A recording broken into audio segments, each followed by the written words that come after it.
My name is Amy. I'm 30 years old. I work from home as an illustrator and a webcomic artist. My son Ethan is just 5 years old. He's a lively boy who goes to preschool. My husband, Robert, has a busy job, so he rarely gets home early, leaving most of the housework and childcare to me. Despite the challenges of balancing work and childcare at home, I have always found joy in it. Ethan is adorable, and Robert does most of the housework and childcare on his days off. I was truly grateful for my family and felt fulfilled each day. However, my happiness was abruptly shattered one day. It was when Robert's father, my father-in-law, suddenly passed away. He was only 60 years old. Though it seemed too early for him to pass away, he suddenly collapsed and died. Robert, who lost his father without any warning, was deeply depressed, and it was heartbreaking to see my mother-in-law sobbing at the funeral. During Robert's bereavement leave, my mother-in-law stayed with us. I accepted it, thinking she must be lonely, but I was wrong. After his bereavement leave, Robert went back to his regular work routine. My mother-in-law, who had not liked me since we got married, had always treated me differently, even to the point of excluding me when serving coffee or making fun of the fact that I was raised by a single parent when Robert wasn't around. I thought once Robert started working again, she would return to her own home, but she didn't. She continued to stay in our home, bringing in her belongings in large suitcases a few days later. "Are you planning to live here, mother-in-law?" "What a cold-hearted daughter-in-law you are. I'm lonely because my husband suddenly died. You're suggesting that I live alone at home? That's ridiculous." I had asked her if she planned to stay with us, but I was shocked by her arrogant attitude and couldn't say anything in return. It's true that my mother-in-law is feeling lonely, and she is Robert's important mother, so I couldn't kick her out. And she kept bringing more and more of her belongings, eventually establishing her own nest in our living room. I work from home, so I ended up spending more time with my unemployed mother-in-law than anyone else in the family. Those days were nothing but torture. "You're always at home doodling away. Robert is out there working hard. I feel sorry for Ethan. He has been put in daycare from such a young age just for your hobby. When I was young, I took care of Robert while doing housework." My mother-in-law, who had never worked after getting married at a young age, had always been against the idea of daycare. She regarded my work as a mere hobby and started making a fuss about how pitiful Ethan was for being put in daycare. In addition, after my mother-in-law started living with us, my household chores increased significantly. Because my mother-in-law would say things like, "You won't even serve lunch to your hungry mother-in-law. What a mean daughter-in-law you are," I had to start preparing lunch as well. Despite never doing any cleaning herself, she constantly complained, "If we live in such a dirty environment, both Robert and Ethan will get sick."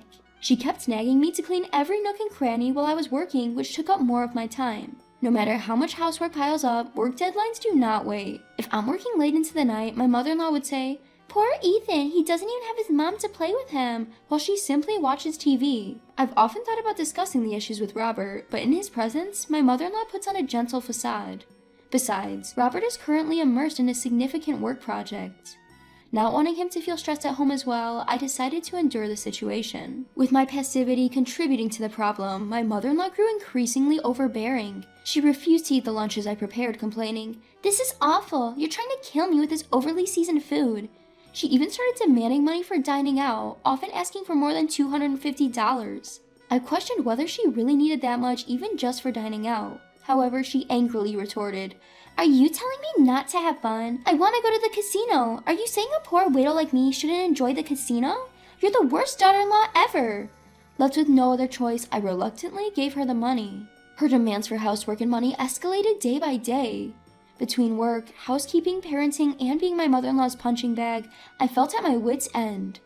One day, on our way home from daycare, Ethan asked me a heart-rending question. "Mom, am I a poor child?" "What? Why would you think that?" "Grandma said so. She said you're always having fun and that you probably don't like me." Tears welled up in Ethan's eyes as he spoke those words. It was at that moment that I realized my mistakes. The feeling was akin to a rude awakening, and I resolved that I couldn't continue living this way.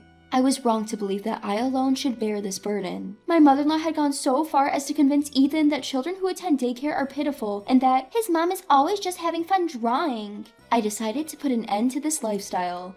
A few days later, I announced to my mother-in-law, who was sprawled out in the living room watching TV as usual, "Mother-in-law, Ethan and I are going on a week-long overseas trip." "An overseas trip?" She jolted upright, eyes sparkling at me. "That sounds fantastic. When are we leaving? I better start packing." "There's no need for you to pack, mother-in-law. As I said, only Ethan and I are going." "You're saying you won't take me along? Leaving Robert behind as well is unbelievable." Indeed, both you and Robert are staying behind. Thank you for understanding." While my mother-in-law continued to grumble, I remained firm in my decision to end my life with her. A few days later, as planned, Ethan and I departed for our overseas trip. Ethan was thrilled to be on a plane for the first time. With my recent busy schedule between work and chores, I hadn't had the chance to spoil Ethan, so I took this opportunity to spoil him to the fullest. In the midst of our enjoyable overseas trip, I received a call from my mother-in-law. It was unpleasant, ruining the joyful mood, but I answered anyway. With a malicious tone, she said, "Sorry to bother your vacation, but Robert and I have moved out. There's no home for you freeloaders now. You have no place to return, so stay overseas as long as you like."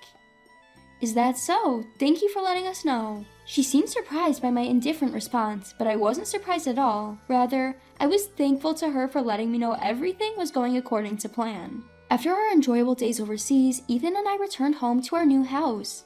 At our new home, Robert was waiting for us with a smile. "Welcome back. Did you and Ethan enjoy your overseas trip, Amy?" "Yes, we had a great time. Thank you for the wonderful trip, Robert." "Well, it's the least I could do after all the trouble." As we were joyfully reuniting, my cell phone buzzed. It was a call from my mother-in-law. With a sense of excitement, I answered the call. "Yes, what can I do for you, mother-in-law?" "You! Do you know where Robert has gone?" With a fierce tone, my mother-in-law started to explain the situation without giving me a chance to respond. She started living in the house that she had found with Robert. However, Robert had not returned home even once. Worried, she had called Robert's office only to be informed that Robert had quit a few days earlier. This drove her into a panic. Even when she tried to call Robert, she couldn't reach him. She was about to report him missing to the police. But, just to be sure, the police called Robert. To her dismay, they managed to reach him. Not only that, but when they offered to relay a call to her, Robert declined. This led to her causing a scene at the police station, earning herself a stern warning and a red-faced embarrassment. "You've done something to Robert, haven't you? Where is he?" "Robert is here at home. He's playing happily with Ethan, so there's no need to worry." "What are you saying? Robert was supposed to live with me. I was going to make him divorce you and take custody of Ethan." "That was something you unilaterally told Robert, wasn't it?" My mother-in-law was furious. However, I had discussed the situation with Robert before our overseas trip. I told him about the issues I was facing living with his mother and the negative effects it was having on Ethan. Robert apologized, saying he felt terrible about his mother's behavior. I realized for the first time during our conversation that Robert had also been struggling living with his mother. Each time they were alone, she would badmouth me, saying things like, "Amy is constantly verbally abusive. She won't even let me eat," and "You should divorce that woman as soon as possible." He was fed up with her baseless complaints. Although Robert believed in me and countered his mother's accusations, his objections only resulted in her screaming at him, leaving him feeling confused and unsure of what to do. So we executed a plan to isolate my mother-in-law. The plan was Robert's idea. He gifted Ethan and me the overseas trip and even rented a new house for us. When we returned from the trip, our things would be waiting in our new home. Since our old house was set to be vacated, Robert suggested to his mother that they should find a new house. Misunderstanding his intentions, she happily believed that Robert intended to divorce me and live with her in the new home. In her rush to ensure that I had no place to return to, she quickly settled on a house and completed the move. Robert, without informing his mother, had our family's and Ethan's belongings moved to our new home, while his mother's belongings were sent to her new place. Robert had avoided any contact with his mother, which is why she couldn't reach him. When she called his office, she was told that he had quit because, coincidentally, Robert was headhunted by a better company and decided to change jobs. In other words, during the week when Ethan and I were traveling abroad, Robert, Ethan, and I had moved into a house where we three would live together. At the same time, my mother-in-law had moved into a house where she would live alone. I imagine it was hard for you, mother-in-law, to see the face of an incompetent daughter-in-law every day. Robert and I thought it would be wise for both of us to avoid seeing each other from now on, and so we decided to handle it this way. "You are such a terrible daughter-in-law."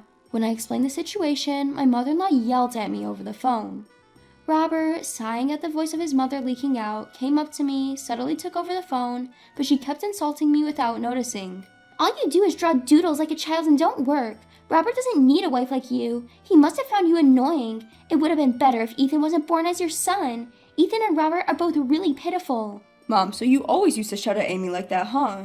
When Robert said in a quiet voice, his mother's angry voice abruptly stopped. "Mom, I love Amy and I have no intention of divorcing her. I know you must feel lonely since Dad passed away suddenly, but it's not right to bully Amy. I regret behaving in a way that deceived you, but it was the only way given that you refused to listen to anything we say." You're being deceived, Robert. I'm not being deceived. Amy is the best wife for me and the best mother for Ethan. I'm sorry, but I want to keep my distance from you. I can't care for a mother who says terrible things about important people. Robert, wait, please, Robert. Ignoring his mother's crying voice, Robert ended the call. I'm sorry for making you suffer until now. The current job doesn't require much overtime, so I can do more housework and childcare than before. Let's live happily from now on, just the three of us. Yes, thank you, Robert. Thus, our family decided to cut ties with the mother-in-law. Later, I heard from a relative that my mother-in-law had been living for a while by dipping into her husband's inheritance. However, she couldn't stop going to the casino and for the first time in her life had to work. With no work experience, my mother-in-law, now 55, was swallowed up by the rough waves of society, leading to hard times. When Robert found out about his mother's situation, he felt sorry for her and reached out once. However, my proud mother-in-law dismissed his help, saying, "You're no longer my son. You've been tainted by that devilish daughter-in-law." Robert was dumbfounded by his mother's attitude and said with a tired face that he would no longer contact her. As for me, I turned the days of harassment by my mother-in-law into a comic essay and it became a huge hit. I got a call from a publisher and I was able to publish the comic essay book I've always wanted. I guess I should be grateful to my mother-in-law who gave me all kinds of trouble. During the hellish days after my mother-in-law came into our house, I didn't know what to do, but I fell in love with Robert again for saving me from those days. Now, I am serializing a comic essay depicting my warm family life on the web, and it is also popular. I look forward to continuing to spend happy days just like this with Robert and Ethan.